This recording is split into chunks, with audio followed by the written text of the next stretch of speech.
Steps into it. Pass is caught. Sideline. Touchdown. Unbelievable. Vikings win it.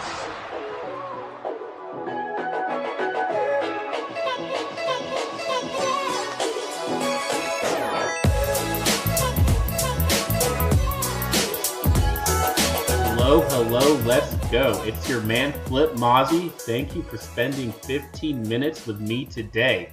We got some time now with the NFL draft being over. All the Vikings draft picks are signed outside of our first round pick, Mike Hughes, but we're not too worried about that. The young guys are all up in Minnesota. We got to see them running around in those classic purple practice jerseys. Vets are working out too. Everything is going as planned. So what are we talking about today? Come on, guys. You know I always got some stuff to talk about. I have a really interesting article here from Justice Mosqueda. We're going to go over that. And I've got a little game on the second half of the pod. Over on Setting the Edge, Mosqueda wrote a fantastic article in the middle of draft season. Now that all that noise has died down, I've been able to look into it. The name of the article is What NFL Contracts Actually Mean. He breaks down the NFL salary cap and contract structure conventions under it, with examples. I highly suggest to read. Mosqueda also comes to a conclusion. It's extremely rare for NFL teams to part ways with a player if his dead cap is more than 40% of his cap hit. It makes sense, he backs it up with historical data, and he provides a table with all of the relevant players. That lets us do exactly what we're interested in. Look at the relevant Vikings and their contract situation. We can look at which Vikings still have a low amount of guaranteed money, when that money runs out, and most importantly, how that affects the 2018 roster. When looking at these contracts, which Vikings are in danger of being cut before September.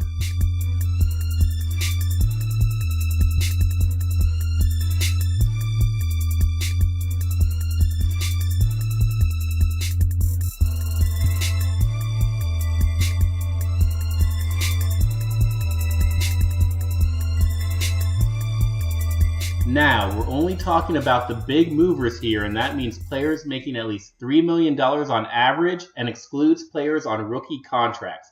Those rookie deals are so cheap that keeping them or cutting them doesn't really move the needle much. This analysis isn't about talent, it's about salary. For the group of veteran Vikings making more than $3 million, it also makes zero financial sense to cut the players which they just signed. 98% of Sheldon Richardson's one-year contract is guaranteed. On top of that, Richardson can earn up to $2 million extra if he gets 10 sacks, $500,000 for making the Pro Bowl, and $1 million more for being named a first-team All-Pro. Kirk Cousins is also obviously safe. He's got his famous 100% guaranteed contract and a 98% dead cap hit. Kirk has no trade and no transition tag clauses. All of his incentives are tied to Super Bowl wins. He gets at least $500,000 for that and can earn up to $2 million extra. Past those two recent signings, we have a handful of Vikings who aren't and clearly shouldn't be released, again due to cap reasons. Xavier Rhodes, Reiff, Harrison Smith, Everson Griffen, Linval Joseph, Adam Thielen, Mike Remmers, and Latavius Murray are all safe. Of that group, I find Smith and Murray to be the most interesting players.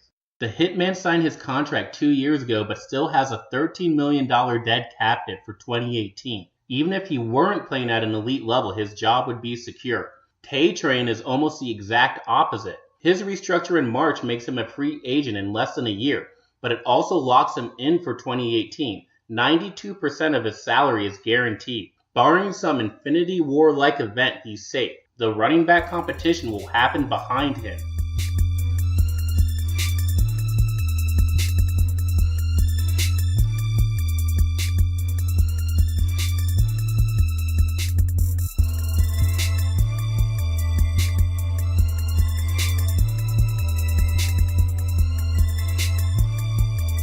So now we get to the risky guys. There are 3 Vikings who are clearly at risk for being cap casualties. Again, this is purely looking at their contract and if less than 40% of their 2018 salary is guaranteed. Our first possible cut is Andrew Sendejo. Dejo signed a 4-year contract in 2016 and all of its $7 million in guaranteed cash has already been paid out. This means he can be cut without any cap hit either this year or next year. With a cap of $3.5 million in 2018, he's the 15th highest paid strong safety. In 2019, that number increases to $5.5 million, which would put him in the top 10. Behind him, both Anthony Harris and Jaron Kearse are set to make under $750,000. On the field, Andrew Sendejo is a solid strong safety. It's hard to think Harris or Kearse would be an upgrade over him. Is Sendejo worth $4.5 million more? That's the question. Next up is everyone's favorite tight end, Kyle Rudolph. Rudy has a cap hit of $7.7 million for each of the next 2 years. He's paid like a top 10 tight end, and both men on the roster behind him, David Morgan and Tyler Conklin, are on their cheap rookie contracts. Now, we've seen this story before. Some fans have argued that Rudolph is overpaid, his skill set is outdated, yet he's continuously held off a rookie tight end after rookie tight end. Bucky Hodges, couldn't do it. Michael Pruitt, nope. Rhett Ellison, I don't think so. Chase Ford, do we even remember him? The difference in 2018 is that this year is the only year of Rudy's contract where his dead cap is less than his actual cap hit. That makes him more expendable. So will Kyle be a cap casualty? I highly doubt it. Let me just sum it up in one statement. The man wears the C on his chest. He's a 2-year team captain, and yeah, that's important. Qualitatively, a captain is an example of what it takes to be a professional in the NFL. Minnesota has been very deliberate and intelligent in their captains during the Mike Zimmer era. Their fixtures, veterans, not a single captain is on their rookie deal. It shows how highly the organization regards Rudolph. He's unlikely to go anywhere, even though cutting him would be financially justifiable. Look at how the other team captains have been treated. Everson Griffen got a big third contract. Terrence Newman keeps on coming back. With Brian Robison, they're willing to do whatever it takes to keep him on the roster. And it's funny because that's the third veteran at risk, Brian Robison. Now, B-Rob just announced he's coming back in 2018, which I thought was obvious. He also mentioned a renegotiated contract on the radio, which is interesting, but we'll get to that.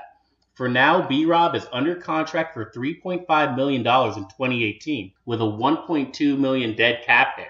He's financially below that 40% limit, and he's also below Griffen and Hunter on the depth chart. But that doesn't make him expendable. He's also got the C on his chest, and I don't think the Vikings' younger pass rushers, Stephen Weatherly, Tashawn Bauer, Jalen Holmes, or Hercules Mataafa, are ready to step up into that third defensive end role. The DL rotation has to be better this year. We've harped on it many times. Robison played 56% of the defensive snaps last year. On top of that, the rumored contract restructure is interesting because usually when there's a 1-year contract or restructure in the NFL, that deal carries a high amount of guaranteed money. Both Richardson and Murray exemplify this, so we should look into how Robison's deal is restructured. So that's where we are, guys. I wasn't sure where the study was going to go. It led us to Sendejo, Rudolph, and Robison as the most likely cap casualties, but hey, let's be honest, those three are all relatively safe. Now for some fun.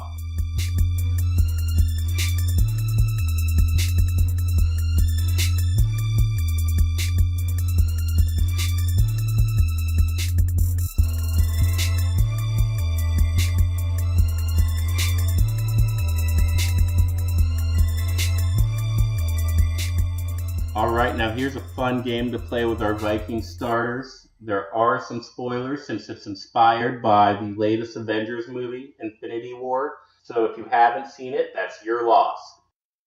Here's the game. You are Thanos. You control the Vikings starting lineup.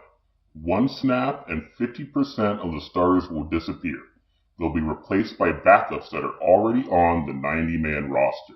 I call this game the Infinity Snap. It considers talent, strategy, and depth. Which players are the most talented? Which positions are most important? Which roster spots have the most depth? Answer those 3 questions simultaneously to make your best starting lineup on offense and defense. Now to play, we need to set the starting roster. 12 men on offense, 12 men on defense. For offense, we'll include both slot wide receiver and the second running back spot. For defense, it'll be the third linebacker and the nickel cornerback. So let's do the offense. First at quarterback is obviously Kirk Cousins. Running back is Dalvin Cook. Second running back I have here is Latavius Murray. Now there's a reason I picked the second running back instead of the fullback or the tight end, and that's because the second running back sees the field way more than those other positions do. Latavius Murray is a logical starter given on how many snaps he played last year, 37%.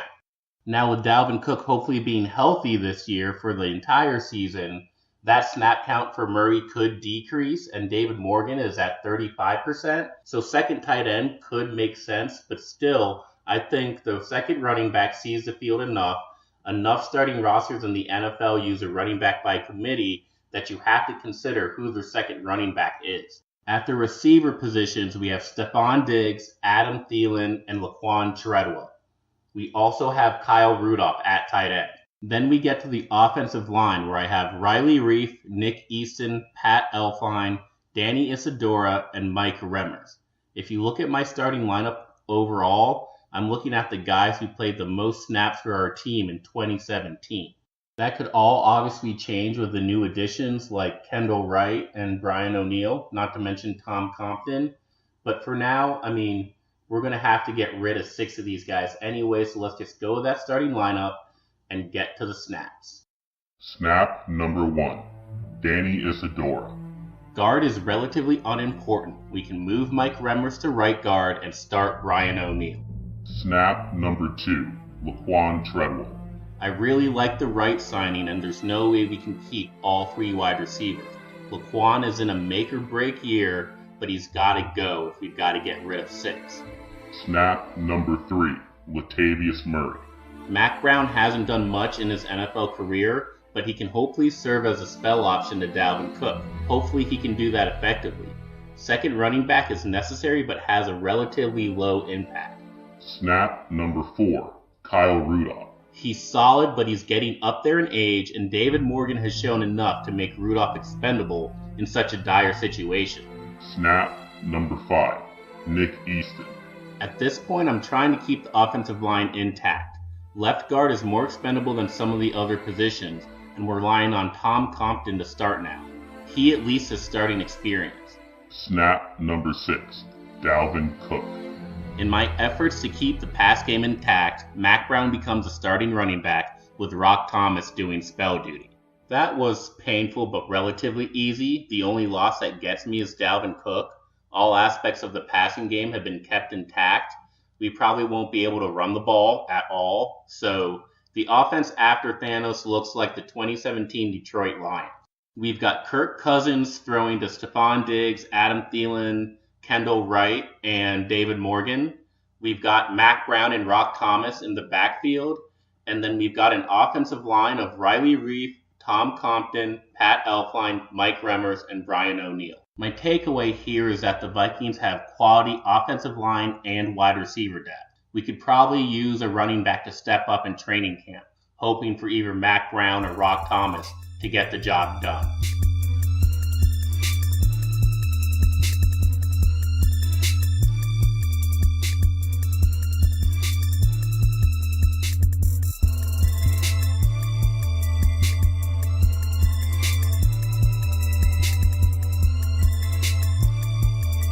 Now for the defense, where we have Danielle Hunter, Linval Joseph, Sheldon Richardson, and Everson Griffen.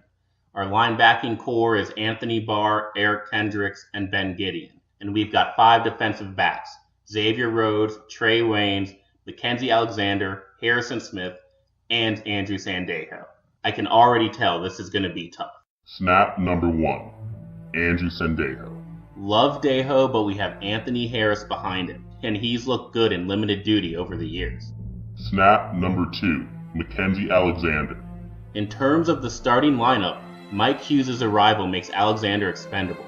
This is more about the depth at cornerback rather than my views on who wins in the camp battle against Hughes and Alexander.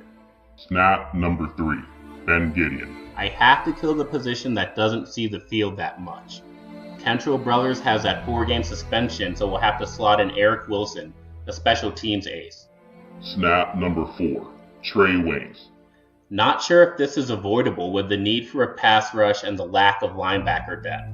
This kill promotes Mike Hughes to CB2 and Terrence Newman to nickel corner.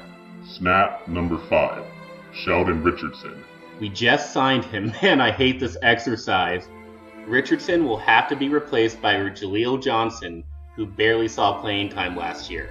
Jaleel will have to step up. Snap number 6. Danielle Hunter. I'm so sad. Sure, you could kill Griffen instead, but that would be just as sad. Either way, we're asking for one more big year from Brian Robison now. I hate Thanos. The final defensive lineup has the core pieces in place, but I feel the lineup's not elite in any one area, which may not be enough. We need above average play from the youngsters Johnson, Wilson, and Hughes. We'd be asking old timers Robison and Newman to hold on for one more year. It would be Robison, Joseph, Johnson, and Griffen along the defensive line. We keep the Bash brothers together at linebacker while adding Eric Wilson. And then we've got Rhodes, Hughes, Newman, Smith, and Harris in the secondary. My main takeaway for the defense is, we've got a deep secondary, and it seems like we've achieved the defensive line rotation we've been aiming for, but we're pretty thin at linebacker, especially with the Kentrell brothers suspension. Who's going to step up in training camp at the linebacker spot? That's got to be a main storyline. Anyways, I'd love to hear who you would Infinity staff off our starting lineup. I'm always on Twitter, so come at me. That's it. Thanks for listening. Time to shut it down.